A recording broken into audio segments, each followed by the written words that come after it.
अस्सलाम वालेकुम नाज़रीन। वज़ीर-ए-आला खैबर पख्तूनख्वा अली अमीन गंडापुर साहिब उनको गिरफ्तार किया गया है या उनको अगवा किया गया है।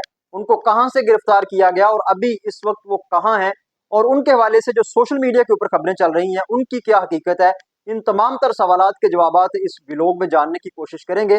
आप देख रहे हैं MWA1 न्यूज़ और मैं हूं आपका मेजबान राना सदनिहाल।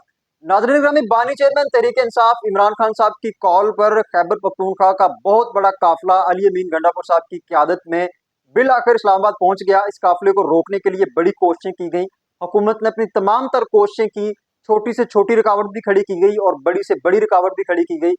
तमाम तर फोर्स लगाई गई, लेकिन इस सब के बावजूद अली अमीन गंडापुर साहब अपने काफिले के साथ इस्लामाबाद पहुंच गए। और जब ये काफिला डी चौक पहुंचा तो वहाँ काफी सारे मामला खराब हुए, तशद्दुद भी हुआ, मज़ामत भी हुई।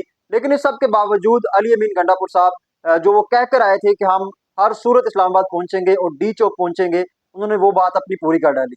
अब इसके बाद हुआ क्या कि अली अमीन गंडापुर साहब अपने कुछ साथियों के साथ खैबर पख्तूनख्वा हाउस पहुंचे और ये सिर्फ इस गर्ज से पहुंचे कि वहां जाके कुछ फ्रेश हुआ जाए और फिर आकर दोबारा से अपने जो मुजाहिरीन है उनको ज्वाइन किया जाए। लेकिन जैसे ही वो खैबर पख्तूनख्वा हाउस पहुंचे तो थोड़ी ही देर के बाद ये खबर आई कि उनको जो है वो अगवा कर लिया गया, यानी कि वो लापता हो गए। उनके जितने भी राब्ते थे वो कट गए, किसी के साथ उनका राब्ता नहीं हो पा रहा था। पीटीआई की सारी क्यादत उनके साथ राब्ता करने की कोशिश कर रही थी, लेकिन उनका पर्सनल नंबर भी बंद था और जो उनके पास सेटेलाइट फोन है वो भी बंद था। और इसके साथ साथ जो उनके साथ लोग थे उनके साथ भी किसी किस्म का राब्ता नहीं हो पा रहा था। तो फिर एक खबर आई कि उनको जो है वो गिरफ्तार कर लिया गया है और उनको नामालूम मुकाम पर मुंतकिल कर दिया गया है। लेकिन उसके कुछ ही देर बाद सरकारी जराये ने उस खबर की तरदीद कर दी, गिरफ्तार नहीं किया गया।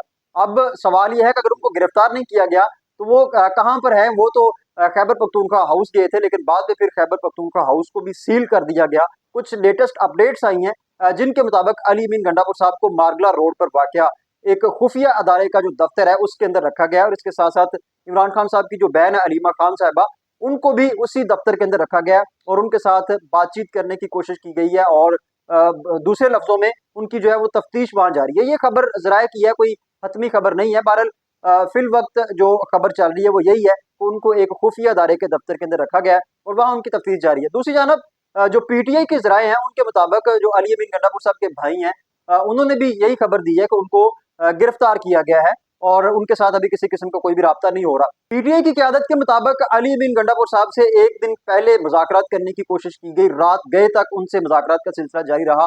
कुछ एस्टेब्लिशमेंट के लोग उनके पास पहुंचे, हुकूमती नुमाइंदे भी उनके पास पहुंचे और उनको कहा गया कि आप अपनी ये कॉल वापस ले लें और ये जो अपना एहतजाज है इसको मौखर कर दें। ताकि अली अमीन गंडापुर साहब से ये गुजारिश की गई कि ये जो हमारा शंघाई तंजीम का इजलास है ये हो जाए और जो हमारे बैन अल-अक़वामी मेहमान हमारे पास आए हुए हैं ये चले जाएं, तो उसके बाद फिर हम जो है आपके साथ मामला तय कर लेंगे।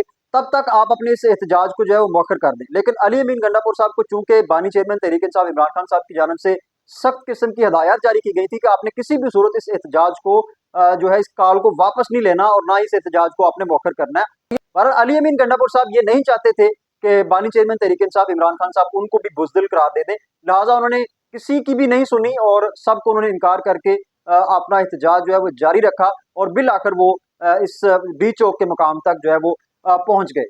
अब तक की लेटेस्ट अपडेट्स के मुताबिक अली अमीन गंडापुर साहब की बाजियाबी के लिए जो पाकिस्तान तहरीक इंसाफ की वकला विंग है पेशावर के अंदर, उन्होंने पेशावर हाई कोर्ट से रुजू कर लिया है और उन्होंने पटिशन दायर कर दिया बाकायदा तौर पर कि एक सूबे के वज़ीर आला को जो है वो गायब कर दिया गया और ना ही रियासत उसका जवाब दे रही है और ना ही अदारे उसका जवाब दे रहे हैं कि आखिर उनको गिरफ्तार किया गया है या उनको किसी ने अगवा कर लिया है। अभी तक इस बात की कोई तस्दीक नहीं हो पा रही।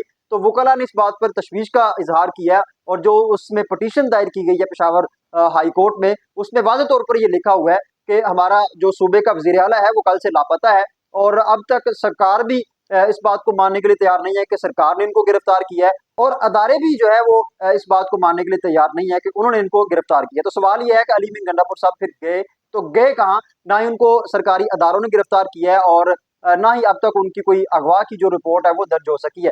तो दूसरी जानब बानी चेयरमैन तहरीक इंसाफ इमरान खान साहब ने अपने इस एहतजाज के दूसरे मरहले का भी आगाज कर दिया है। अगर हम लाहौर की बात करें तो लाहौर के अंदर भी एहतजाज हुआ, लेकिन उस लेवल का नहीं हुआ क्योंकि सारी कौम की जो इस वक्त तवज्जो थी वो सारी की सारी डी चौक पर थी और चूंकि पूरा केपी के डी चौक में आ रहा था तो पंजाब का भी तकरीबन सारा रुख जो है वो डी चौक की तरफ था। यही वजह है कि लाहौर के अंदर इतना बड़ा एहतजाज जो है वो नहीं देखा गया। लेकिन इस सब के बावजूद इमरान खान साहब और पाकिस्तान तहरीक इंसाफ के जो बड़े बड़े रहनुमा हैं उनके खिलाफ लाहौर के अंदर मुकदमा दर्ज कर लिया गया है, जिसमें बगावत का मुकदमा शामिल है और इसके साथ साथ सरकारी अमलाक को नुकसान पहुंचाने के हवाले से भी इस मुकदमे के अंदर जो है वो बातें लिखी गई हैं। ये थी अब तक की अपडेट्स। कुछ नई अपडेट्स के साथ आपकी खिदमत में दोबारा हाजिर होंगे, तब तक के लिए इजाजत दीजिए। अल्लाह हाफिज।